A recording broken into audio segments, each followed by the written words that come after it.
Hi guys! Samahan nyo akong i-unbox itong aking nabiling IPL. So finally, na-afford na ng tita mo makabili ng ganitong klaseng device para sa self-care natin. Okay? Pwede itong gamitin sa kilikili, sa braso, sa bigote, sa binte, sa bikini line, at kung saan mo pa gustong gamitin. So ang kagandahan dito, pwede mo siyang bitbitin kahit saan. Pwede mo siyang gamitin kahit anong oras. So may instruction naman ito kung paano siya gamitin. And ang ganda ng kulay niya, ang lamig sa mata. Ang nakakatuwa pa sa device nito ay meron na siyang kasamang cooling effect. So dahil dun sa cooling effect na yun, medyo may kamahalan ang ating nabiling device. So dahil doon, maraming beses ko naman pinag-isipan kung dapat ba ako mag-invest sa ganitong device.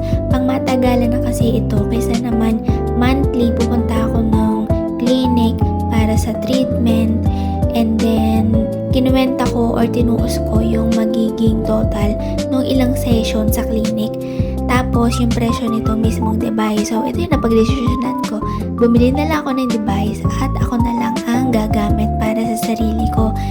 Para pwede ko siyang gamitin sa buong katawan ko. Kasi di ba pag nagpunta ka sa clinic, merong iba yung presyo na sa binte, sa braso, sa underarm, yung ganun.